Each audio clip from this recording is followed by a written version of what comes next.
Alors 3 ans après l'incendie de 2022, notamment à la Teste de Buch, le chantier de reconstruction commence à peine. Certains ont obtenu une dérogation pour reconstruire à l'identique sur une zone pourtant classée inconstructible. Est-ce que pour vous, on a encore le droit aujourd'hui de reconstruire comme avant ? La reconstruction à l'identique, normalement, c'est un droit, d'après ce que j'avais compris. C'est-à-dire qu'à partir du moment où vous avez une construction qui est légale, mais là, il y a un ancien magistrat qui est là, qui saura mieux me dire si j'ai raison ou tort, mais globalement, à partir du moment où une construction est légale, la reconstruction à l'identique, normalement, est possible. Alors concrètement, quand vous parlez de nouvelles contraintes d'urbanisme, qu'est-ce que ça change pour un propriétaire qui voudrait reconstruire sa maison en zone risque incendie ? Ah, ça, si vous aimez, il y a deux choses. Il y a d'une part le volet urbanisme, à savoir, est-ce que vous avez le droit de reconstruire la même chose au même endroit C'est ça. en termes de surface, volumétrie, voilà. Ça, c'est une chose. Et après, c'est les matériaux à utiliser et la manière de On va y construire venir. qui est une chose différente. C'est-à-dire que sur la partie reconstruction à l'identique, on parle de la volumétrie et des surfaces, mais la reconstruction en termes de matériaux, évidemment, il y a des adaptations parce que évidemment, quand vous parlez par exemple, les réglementations d'urbanisme qui émanent, par exemple, d'il y a une vingtaine d'années, les contraintes d'il y a 20 ans et celles qu'on a aujourd'hui, on se rend compte que les degrés de température ne sont pas les mêmes, on se rend compte que les pluviométries ne sont pas les mêmes. Donc évidemment, un peu partout, il va falloir qu'on adapte tout ça assez intelligemment pour qu'on tienne compte justement de la réduction des risques auprès des constructions et auprès des populations qui les habitent. Oui, c'est ça. Alors en plus, dans les Landes, en Gironde, on construit beaucoup en bois. Est-ce que justement, il faut changer radicalement ces matériaux ? Ça fait partie, j'imagine, de vos Alors ça, préconisations. c'est un sujet extrêmement intéressant parce que en termes de bilan carbone, quand nous, vous savez, architectes, ingénieurs, depuis 25 ans, on nous a mis devant, en front line, en disant voilà, le bilan carbone, le problème du carbone, c'est un vrai sujet. Qu'est-ce qui consomme le plus et qu'est-ce qui est un vrai problème ? Notamment, il y a les bagnoles et il y a la construction. La construction, c'est quoi ? Plus de 40% de gaz à effet de serre, c'est quelque chose de colossal. Quand on est là-dessus, sur ces histoires-là, donc nous, on a travaillé tous, tous les professionnels de la construction, avec les entreprises. C'est tout le monde. Le bâtiment, c'est vraiment un sport d'équipe, quelque part. On travaille ensemble, on n'a pas le choix, on est obligé de travailler ensemble. On travaille ensemble, on amène des solutions, on arrive à des solutions. Aujourd'hui, les solutions sur lesquelles on arrive, c'est de dire, si on construit en bois, en fin de compte, on a un bilan carbone qui est sur la construction, qui est bien inférieur à celui de construction traditionnelle, on dira en maçonnerie, béton et compagnie. Donc globalement, pour faire court, je veux dire, c'est du simple au double. D'accord. Donc, on arrive avec des constructions en bois à baisser. Donc, on a répondu à la question qu'on nous posait. Sauf que sur la réduction du risque, parce qu'on n'en tient pas compte. C'est plutôt bien, mais en fait, le risque est énorme. Donc, mais je pense qu'on peut adapter tout ça. On peut avoir l'intelligence collective. Quand je dis collective, ma perception des choses, c'est surtout avec les gens de la construction, les gens qui sont autour de la technicité, de mettre en place ensemble des choses qui soient pérennes, intelligentes et qui réduisent les risques. Pour ça, il y a des pays qui ont déjà développé pas mal de choses. Je pense à l'Australie, je pense à l'Australie en particulier, parce que c'est un pays que je connais bien. Architecte d'urgence, on a eu un bureau là-bas, donc on a travaillé là-bas. On a vu des problématiques qu'ils ont eues il y a plus de 20 ans, où la ville de Canberra avait été encerclée. Eux, ils ont des problèmes d'incendie, en l'occurrence. Des problèmes d'incendie, c'est des super trucs qu'ils ont. Et ils n'ont pas les moyens techniquement, parce que c'est très vaste comme territoire, c'est d'emmener des milliers de pompiers demain matin à des centaines de kilomètres, ils ne savent pas le faire. Donc ils sont obligés de trouver des solutions avec des cellules de survie pour les bâtiments qui sont existants. Donc déjà, c'est une première réponse pour sauver la peau des gens, parce que c'est quand même le premier sujet. Et puis ensuite, sur les constructions, ils ont imposé un certain nombre de choses. C'est que maintenant, les constructions, là-bas, au niveau des enveloppes, on doit être sur des matériaux incombustibles. Alors, des matériaux incombustibles, ça peut être du parpaing, ouais. Ça peut être de la brique, ça peut être... Mais il n'y a pas que ça. Il y a un certain nombre, au niveau des toitures, il y a des dispositions particulières, même au niveau des formes des constructions. Sur la forme des constructions, plus il y a des coins rentrants, si vous aimez mieux. Pour faire court, vous avez un coin rentrant, la braise se bloque là-dedans, et puis quand elle se bloque là-dedans, elle est capable de faire des feux et augmenter le risque sur la construction. Donc c'est aussi sur la géométrie qu'ils ont travaillé, plus des réservoirs d'eau en local, plus tout un aspect en termes d'environnement autour des constructions où il n'y a pas d'arbres. Parce que ils ont mis des lignes en disant voilà, c'est à plus de 30 mètres, 40 mètres, 50 mètres, de mettre des endroits où il n'y a pas d'arbres de manière à pouvoir protéger les constructions. Oui, c'est ça. Dans les Landes et dans la Gironde, la question va évidemment se poser aussi aux abords des forêts. Oui, puis en même temps, je vais vous répondre, mais c'est quand même vachement mieux d'être sous un arbre quand on est dans sa maison ou au bord de sa piscine. On est pour tous le changement d'accord avec ça. climatique, d'ailleurs, ça fait du bien. On est bien d'accord. Mais ouais, toute la complexité, elle est là. Donc il faut être assez intelligent pour gérer ça avec les gens, mais en même temps avec les élus, avec des professionnels qui sont capables de mettre des vraies réponses. Mais je ne pense pas il faut pas faire de réponse idéologique à ça. Il faut avoir des réponses techniques, mécaniques, intelligentes, simples et qui correspondent à des choses envisageables, faisables, parfois pas chères aussi, parce qu'avec des petites solutions intelligentes, on peut faire des choses qui soient avec une grande portée. Elliot Maman. Mais alors précisément sur cette question de la tension entre adaptation de la construction et habiter sous un arbre, aux États-Unis, lorsqu'en 2005, plusieurs États avaient été touchés par l'ouragan Katrina, les dégâts humains mais également matériels avaient été gigantesques. Depuis, ces mêmes localités ont rencontré des catastrophes naturelles d'une même intensité, voire parfois plus importantes, mais avec des dégâts beaucoup plus limités. Est-ce que vous pensez que les localités qui ont été touchées, en l'occurrence par les incendies en France, pourront adapter leur logement, ou est-ce que l'on risque de se retrouver avec un certain nombre de lieux qui seront plus ou moins inhabitables? Alors je dirais pas est-ce qu'ils pourront, je dirais pas est-ce qu'ils pourront, ils vont le devoir le faire, ils n'auront pas le choix. Donc là aujourd'hui, sur l'adaptation des bâtiments, je pense qu'on n'a pas le choix. Moi j'étais sur un tremblement de terre au Venezuela quand j'ai vu que ça brûlait la forêt de Fontainebleau. Je me suis demandé si c'était pas une connerie, moi. Je me suis demandé si c'était pas une blague, quoi. Quand on en arrive là, bon, là, il y a quand même un problème, quoi. Donc, je pense qu'aujourd'hui, on n'a plus d'autre choix que d'essayer de trouver des solutions simples et pas onéreuses, et puis pas forcément avec... je pense que ça peut être des solutions simples sans pour autant que ce soit l'État-providence qui arrive, quoi. C'est ça que je pense. C'est-à-dire qu'on doit être capable de trouver en local, avec plein de petites solutions qui puissent amener des résultats qui soient satisfaisants, et puis une prise de conscience. Je pense beaucoup à la formation et notamment des gosses. Dans les écoles, ça va vite. Un gamin qui a 10 ans, au bout de 10 ans, il est adulte. Et donc, si vous l'avez un peu bien formé tout petit, les Japonais, c'est ce qu'ils font. Ils les forment à la maternelle pour le risque sismique. Et puis, ça marche. Quand il y a un gros tremblement de terre au Japon, vous avez 3 morts. C'est une crise cardiaque, un accident de la route, mais il n'y a personne qui est tué par un bâtiment. Parce que ils ont une vraie réduction du risque, une vraie mitigation. Alors, j'avais une question également sur le paysage. Alors évidemment, on parle de la Gironde, on parle des Landes à cause de ces méga-feux. Est-ce qu'il faut continuer à replanter, pardonnez-moi, la pinette traditionnelle qui brûle très vite, ou alors se tourner vers des essences un petit peu plus résistantes au feu? Alors moi, mon métier, je suis dans le bâtiment, moi. Je vais rester dans le métier qui est le mien. Par contre, j'ai un de mes fils qui est botaniste et un autre agriculteur. Donc, oui, c'est des métiers un peu... C'est pas que je connais, mais je suis un petit peu informé, quoi. J'ai mon botaniste qui me dit tu sais, la dernière fois où ça a cramé, la ligne où ça s'est arrêté, c'est quand il y a eu les chênes. Donc c'est peut-être la réflexion à mener, mais moi c'est pas mon métier. Mais je pense qu'il faut voir ça avec des gens dont c'est le métier, justement. Et encore une fois, je crois que ça doit pas être de l'idéologie pour ça. On doit faire ça avec des gens dont c'est le métier, qui connaissent, et puis essayer de trouver des solutions globales. Georges Fenech. Une loi a été votée, une loi importante, le 24 août, me semble-t-il, 2021, dite loi climat et résilience, en quelque sorte, c'est ça le titre, je crois, de cette loi, et qui visait notamment des nouvelles normes vraiment radicales en matière de logement. Il y a eu plein de normes en matière d'urbanisme, d'artificialisation des sols, mais le logement. Est-ce que vous croyez que cette loi est allée assez loin quand on voit ce qui se passe aujourd'hui? Est-ce que d'abord elle est respectée dans ces normes, notamment pour tout ce qui est performance énergétique, mais pas que, donc sécurité, incendie? Est-ce que cette loi a pris en compte tout à quoi nous assistons aujourd'hui? Elle a déjà pris un coup dans l'aile cet été. Rien que cet été, sur l'histoire de la climatisation, des obligations de climatisation, je ne crois pas qu'il y en ait grand-chose. Donc c'est-à-dire que c'est pas, à mon avis, c'est pas uniquement des lois qu'il faut faire. Il faut aller un petit peu, il faut voir les choses un petit peu différemment.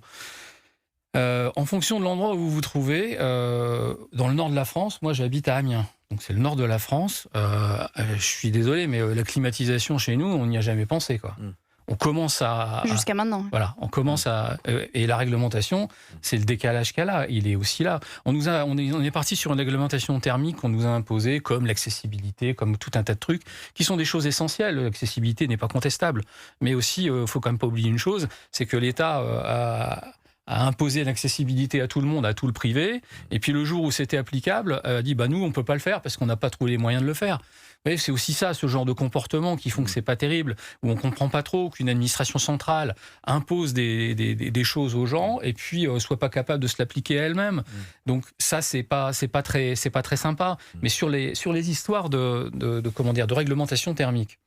La réglementation thermique, aujourd'hui, on doit faire des maisons étanches. Étanches à l'air, étanches à tout, quoi, d'ailleurs, qui vont poser d'autres problèmes. Moi, je suis contre.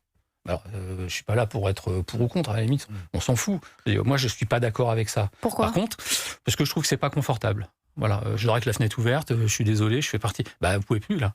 Ouais. Parce que votre système il fonctionne plus, votre ventilation marche plus, votre chauffage il marche plus, Ouais, il n'y a plus rien qui marche. Donc on est sur des trucs extrêmement compliqués. Moi je suis pas partant là-dessus. Alors effectivement, il faut isoler les maisons. Il faut faire des maisons qui soient correctement isolées, ça c'est essentiel. Ça fonctionne, on sait le faire, il n'y a pas de problème. Il faudrait encore pouvoir le financer. Alors je ne sais pas s'il y en a un de vous qui a essayé MaPrimeRénov'. C'est essayer de faire MaPrimeRénov'. Mais c'est fantastique. Mais c'est fantastique. Compliqué, hein. C'est pas compliqué. Moi, je ne suis qu'un petit architecte et un encore plus petit ingénieur. Je sais pas le remplir. Alors je sais quand même me servir d'un iPhone, mais je sais pas le remplir, le truc. Ça, on a été suspendu là. De toute façon, il change tout le temps. Oui, Vous ça savez, change. le même bâtiment, le même logement, il a changé en 3 ans de temps là. Il a changé 3 fois de classement. Pour des questions budgétaires, hein, parce qu'on n'a plus d'argent. Non, mais ça, on a compris. Ouais. Ça, moi, encore une fois, je fais pas partie des gens qui dire c'est à l'État-providence de tout payer. C'est pas comme ça qu'on va régler les problèmes. Et puis d'autre part, moi, avec Architectes de l'Urgence, on est une organisation qui fonctionne. Et même moi, à titre personnel, je suis pas en déficit budgétaire chronique de 5% par an. Moi, je peux pas parce que j'y arriverai pas. Personne n'y arrive. Donc je comprends pas qu'on continue. Moi. Ça, c'est un autre sujet. Mais c'est aussi, on a habitué les gens. Alors sur MaPrimeRénov', il y a quand même des gens qui peuvent avoir la pompe à chaleur, l'isolation thermique, tout un tas de trucs qui sont essentiels, qui sont à faire. Mais est-ce Donc que c'était pas mal. Hein ? C'était pas mal. Sur le principe, moi, je pense qu'il faut le faire parce que ça va baisser les consommations énergétiques. Mais ce serait pas mal non plus de regarder peut-être à ce qu'on fasse peut-être autre chose avec les consommations énergétiques, c'est-à-dire les consommations énergétiques taxées à un prix pas possible. Quand vous voyez le kilowattheure d'électricité, combien il est taxé, c'est quand même, c'est pas ce que ça coûte, quoi. Alors une question qui est focus changement climatique, on sait que la canicule a priori revient. Si vous deviez donner une seule règle d'or pour reconstruire intelligemment face au réchauffement climatique, ce serait lequel ? Une seule règle d'or ? Même en termes de matériaux, en termes d'emplacement, si vous deviez choisir. Non, je pense qu'il faut faire au maximum avec les matériaux locaux, quand on peut le faire. Parce que ça, c'est essentiel. Travailler au maximum avec les entreprises locales. Dans la réglementation thermique, et vous voyez, c'est un truc qui est complètement aberrant. Par exemple, vous faites venir une pompe à chaleur qui vient de Chine, elle a le même bilan qu'une qui est faite à 50 mètres de chez vous, quoi. Ouais. Bon, c'est quand même un problème. Par contre, c'est pas au même prix. C'est-à-dire que c'est plus cher d'acheter celle qui est à côté de chez vous que celle qui vient de Chine. Donc il y a un problème quand même. Donc ça, c'est quand même... Mais en termes de qualité, ça se vaut ? Ou la française sera meilleure ? Les Chinois aujourd'hui sont capables de faire des choses de qualité. Ils ont énormément progressé, ils sont adaptés parce que sinon, au bout d'un moment, ça marche plus leur modèle. Et d'ailleurs, il y a une chose que moi je ne comprends pas, c'est pourquoi on n'a pas de filière de panneaux solaires en France, comme on n'a pas eu de filière éolienne. Moi, je viens de la Somme. La Somme, c'est un département, c'est celui où il y a le plus d'éoliennes en France. Attendez, il n'y en a pas une qui est faite en France. C'est quand même. On est quand même des champions on est les champions là, quoi. Qu'est-ce que c'est quoi ce bazar, quoi ? Je comprends pas. Alors moi je ne comprends pas, mais en tant qu'individu, là, c'est le gars qui paye ses impôts là, je comprends pas. Alors pour répondre à votre question, c'est si on commençait par au moins ces petites choses là. Alors de toute façon, moi je crois qu'il y a eu des abandons qui ont été faits. Je crois qu'on a abandonné pas mal de choses. On a abandonné le modèle d'essayer de construire beaucoup de choses avec nos entreprises en France. Je pense qu'on l'a abandonné, ça, comme on a abandonné le textile à un moment, comme on a abandonné un tas de trucs. Et la technicité, la fabrication, elle est de plus en plus sous-traitée à la Chine, il y en à a qui l'Asie, se de plaindront manière pas générale. qu'on n'ait pas de construction d'éoliennes. Hein. Moi, je pense qu'il faut un peu de tout. Débatteurs Georges Fenech et Elliot Maman. Alors, je voudrais vous lire cette phrase. Je suis effarée de voir que l'on commente notre force aérienne en se contentant de parler des Canadair. Alors cette phrase, elle est de Laurent Nunez, notre ministre de l'Intérieur. Il évoque des polémiques ridicules. Alors avant de vous faire réagir Elliot Maman et Georges Fenech, je voudrais qu'on écoute Grégory Prats qui finalement lui a répondu avant même que Laurent Nunez dise ces mots. Grégory Prats, c'est le pilote de Canadair qui avait été mobilisé à Fontainebleau. Il s'est indigné ce matin dans l'heure des pros du manque d'investissement mis en place pour lutter contre les feux de forêt. Je suis très en colère et je suis tellement désolé pour tout ça et j'ai presque honte. J'étais leader des 2 premiers Canadair qui avons été envoyés sur le chantier de Fontainebleau et que j'ai écopé dans la Seine. J'ai dit à mon copilote, il va falloir que je m'applique pour le largage parce que c'est quand même de l'eau qui a coûté 2 milliards d'euros aux Français. Ça m'a pas du tout fait rire après, quand j'ai vu l'ampleur du sinistre et que j'ai demandé à mon état-major, à la radio, que j'ai supplié d'avoir 2 avions supplémentaires et qu'on m'a répondu que c'était pas possible. Je sais très bien que les lignes ont été arrêtées. Néanmoins, cet argent, il aurait pu être dépensé avant que ces lignes ne s'arrêtent en 2015, puisque je vais peut-être apprendre à tout le monde que la France était dotée de 16 Canadair. Il n'y a pas si longtemps que ça. Nous en avons perdu 4. Bon, alors Georges Fenech, on a ce pilote de Canadair qui dit les termes, et puis on a Laurent Nunez qui dit qu'il est effaré de voir que l'on commente notre force aérienne. On n'a plus le droit de regarder avec un œil critique l'action du gouvernement, Georges ? Non, moi j'ai écouté effectivement l'intervention de M. Nunez. J'étais un petit peu surpris de cette irritation, effectivement, à partir du moment où il y a des critiques ou des questionnements qui sont légitimes sur quels sont nos moyens, notamment dans notre flotte aérienne, pour lutter contre les incendies. Parce qu'en réalité, on se rend bien compte, je crois qu'il n'y a pas besoin d'être un grand expert, qu'il nous manque des moyens aériens, c'est évident. Et ça n'est pas faire injure au gouvernement que de le dire. Laurent Nunez va vous taper sur les doigts. Oui, il s'est fait taper sur les doigts, je crois. Hein. Non, il va vous taper sur les doigts parce que vous dites ça. Oui, écoutez, ça fait partie du débat, hein, je pense. Vous savez, quand il y a une crise grave, qu'elle soit terroriste, catastrophe naturelle, etc., les spécialistes font ce qu'on appelle un rétex, c'est un retour d'expérience. Qu'est-ce qui a fonctionné ? Qu'est-ce qui n'a pas fonctionné ? Ça n'est pas faire injure à qui que ce soit que de réfléchir à améliorer nos dispositifs. Et on peut être critique quand on est la 7e puissance mondiale, économique, quand on dispose de l'arme nucléaire, on devrait être capable, me semble-t-il, d'avoir notre propre flotte, notre propre construction, nos propres Canadair et ne pas dépendre d'un pays étranger et d'en faire suffisamment pour avoir des taux de rotation.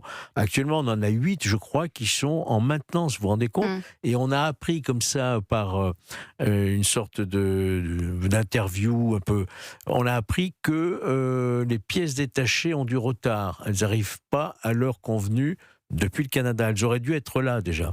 Ce qui fait que ça retarde la remise en service de Canadair. Mais je ne vais pas m'aventurer davantage sur cette question qui relève des spécialistes, mais encore une fois, tout le monde se rend bien compte que nous n'avons pas suffisamment d'éléments. D'ailleurs, pourquoi ferions-nous appel d'ailleurs à l'entraide européenne si nous avions... Je crois que les questions de sécurité civile doivent nous rappeler l'importance de la souveraineté. On ne plaisante pas avec. Il faut qu'on soit véritablement souverain dans notre capacité, non seulement à nous-mêmes, de protéger nos populations et notre patrimoine, mais également de prêter main forte aussi à ceux qui nous le demanderaient.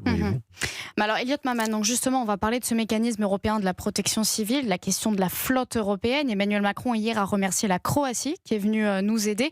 Mais quand est-ce qu'on aura véritablement une flotte européenne ? Est-ce que d'ailleurs c'est même souhaitable ? Est-ce que vous avez le sentiment que ce serait efficace ? Je lisais un tweet tout à l'heure, mais qui pourtant est très très vrai. L'entraide entre voisins a-t-elle besoin de Bruxelles ? Regardez, la Suisse nous aide bien quand même. Oui, c'est vrai, puisque des pompiers suisses notamment ont été envoyés... Ça, ils ne viennent pas de Bruxelles. Hein. Exactement, ils ne viennent pas de Bruxelles.